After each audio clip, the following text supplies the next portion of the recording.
way past my bedtime. It's 2:18. This is my second attempt at recording this one tonight. I started the other one like 10 minutes ago. Didn't like it. We're trying again. I'm gonna try and keep composed. This one is called Popping into Heaven. What do you think God's laugh sounds like? Or would sound like if you hate the idea but want to humor me? Deep and hearty, or high and contagious. A snortle or guffaw? Do you think his jokes will be funny? I don't think you will be the butt of them. You'll either palm your face or you'll cack it while bending double so your hair touches your laces. Sometimes on this earth I find myself on the grass, laughing at a mate or his words, and it occurs to me that all of history is short compared to the current moment. And so in eternity will today be to us then. If you think perfection is boring, you have yet to witness perfection, because what you saw cannot be it if it's boring. And stagnation in clouds sounds very boring. As soon as you pin down infinity to any one thing, you lose it all, depending on the broadity at least. The divinity of God may be singular, but the definition cannot limit its reach. To say God is one does not mean God can only be one thing. I can imagine dancing in new creation. I can see sleeping and eating, jump rope in the beat of the song we'll be singing, swimming in a river with no need to drink, no coarse throat, no plausibly denying what was wrote, the lamb on the throne carrying the antidote. You won't be crying for falling on scraped knee, or ripping scabs off elbows. The final joke will be on blood for never being spilled again. Though today, I open my ears and I hear nothing of the sort. I hear the silence of grief, a scar-filled trench crowded with wailing as the earth itself groans beneath the bombs. Whispered witnesses to carnage, and two mourning mothers. One's child is gone, and the other's is a dictator. The dirt screams the grip man's sovereignty has on the planet. The grip is sweaty, the grip is bloody, it is tight, but it isn't iron. How come when I look across the open lands, though the trees are green and grass is soft, human bodies are fertilizer? To take another step is another dagger in my joints. To wrestle here is to dislocate a hip. Good words, spoken by perfection, become a rationale for malice. Turn the other cheek becomes a command from the humiliator. Love your neighbor becomes manipulation, and adore the Lord becomes a man who forgets his own face despite the mirror placed on his phone or wall. He chooses to be disgraced. While justice is incubated in invisibility, watch as it cracks through the ticking clock.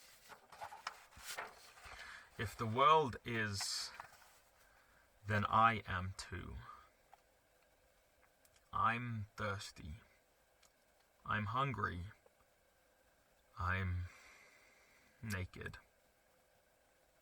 Yet my body is weary and all I can think of is myself. What I've done, all I've left undone, the words I've said, the things I've thought, the lives I've spoilt, the men I've killed, the hate I've spilled, the way my blood loves to boil. I can speak words that might reflect this growth. Maybe my actions can show an ideal of love. I can press my fingers into the sand, but less than a tide, a single wave will wash it all away.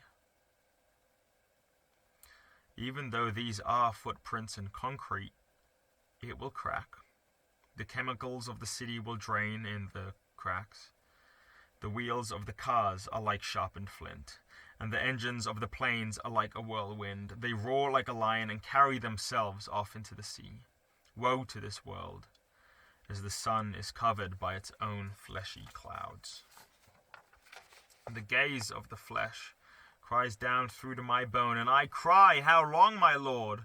Don't you even want to talk? Don't you witness it too?"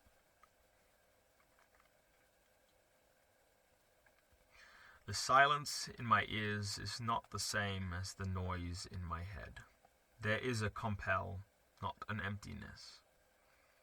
This is what I hear. Now begins the journey forward. Below is a great emptiness. I am in the sky, clinging to an invisible mass. And though it is, I cannot see it. I know that what carries me is a nearly full 6-liter bucket of blood, and to drink from it requires a hunger for the things that the flesh cannot consume. I cannot touch it, but it drags me through the sky on its back. Its back is narrow and uncomfortable, though it beneath me is a comfort. Beneath it is not. Beneath us, all is passing. The waves of warfare, a portent of malware on the human mind, drag their heels across continents. Yet the holes, where the lonely and hungry find solace in a cut-up loaf, are being filled. The chaos passes, but the feeling lingers. A man weeps on tiles that were cold, alone in a 3-bedroom house. The sound of silence is the scream of ghosts, a thing ignored by the scavenging mouse who finds only empty medication bottles in the cupboards. Yet the front door is open and doesn't shut. The emptiness passes, but the feeling lingers. Towers of slot machines funded by blood donations stand stubborn on bricks of viscera and metallic-tasting concrete. Yet, unfiltered, unstoppable water rushes past buildings and into rooms built for manslaughter. The breath of sticks and bricks melts into the dust of the ground. Technology passes, but the feeling lingers. Flesh hooks find a place in my shoulders, and I carry them with all my scars. All the punches that have been thrown my way, the things that will never leave me, build upon each other a house of burns. How can tomorrow be better if today I bear yesterday, and tomorrow I bear today and yesterday? The feeling lingers. I watch it all die, and yet I'm still. It's all past, and the people here in the sky, carried by that same spirit, are still hurt. The spirit beneath me, it whispers to me, "We're nearly there, hold on, soon we can make it better." But I don't want it all to get better.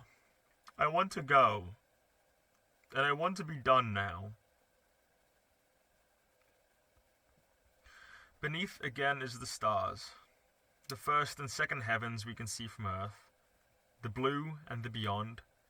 They flicker and proclaim majesty. The voice of nature is in the air, beyond the trees, in the mountains, and through the planets. Then they pop. But the feeling lingers. You've witnessed it too, haven't you?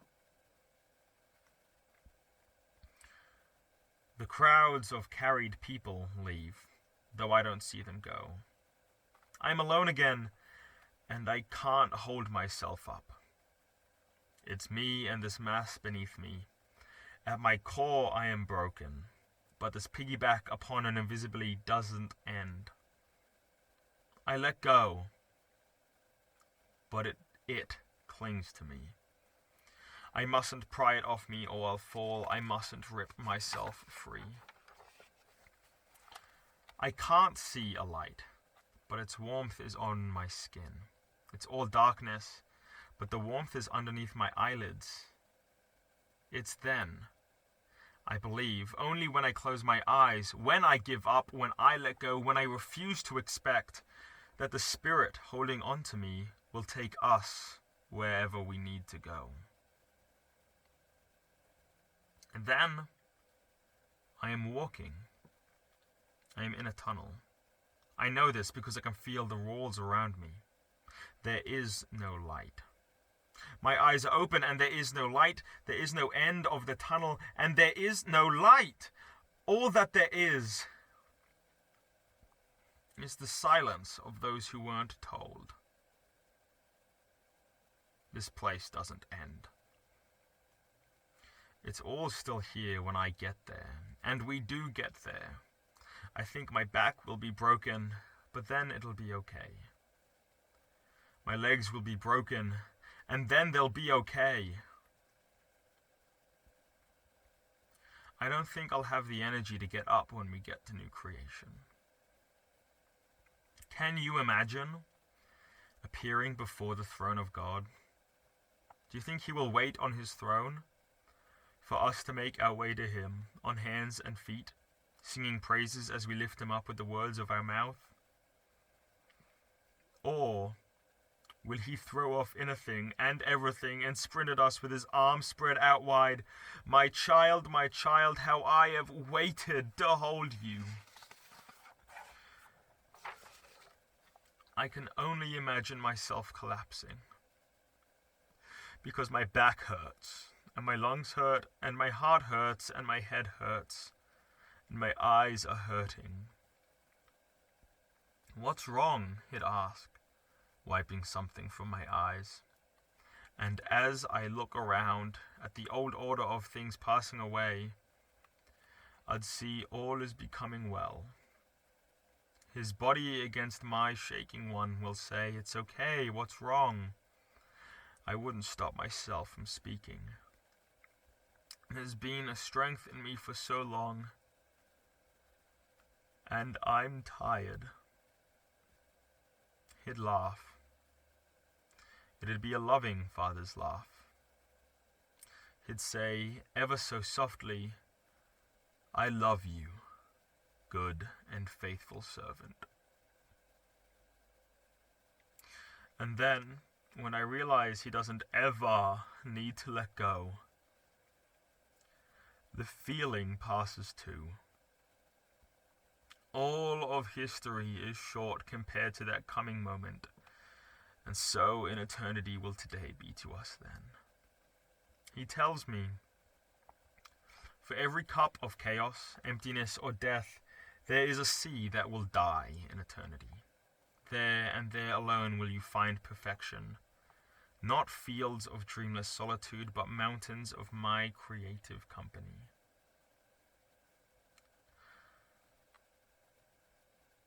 Yet now, while I know God, I don't feel his arms around me. The feeling is still here. Still, my Heavenly Father asks me, "What's wrong? Explain it to me." And I know what's wrong. I know it all. I know all that's wrong. It seeps into my skin every day. I see it from my car. I see it from my bed. I feel it with my hands. When the blood doesn't seem to come off, it's seeped into my nerves. It's seeped into my brain. It plagues my mind. The feeling lingers, and my answer is still the same. I'm tired. I'm just so tired.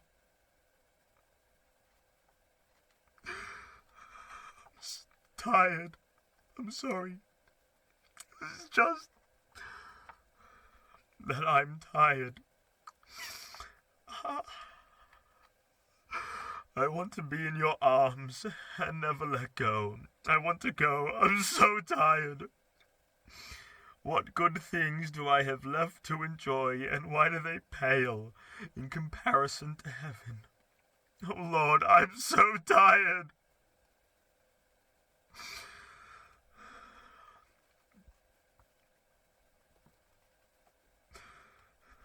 But I trust you, because you've told me you are with me, weeping in the weariness.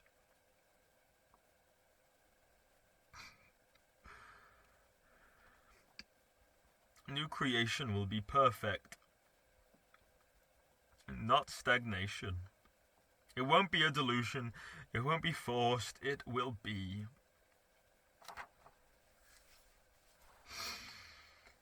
It will be filled with healed people shaped by hardships, not imperfections.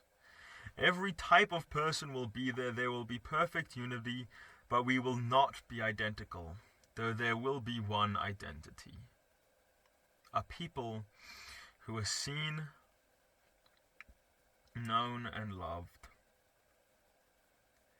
Their God says, "You won't need to cry, you won't want to scream. I will carry you there. So don't you let go. It's the journey that makes the rest. So don't you let go.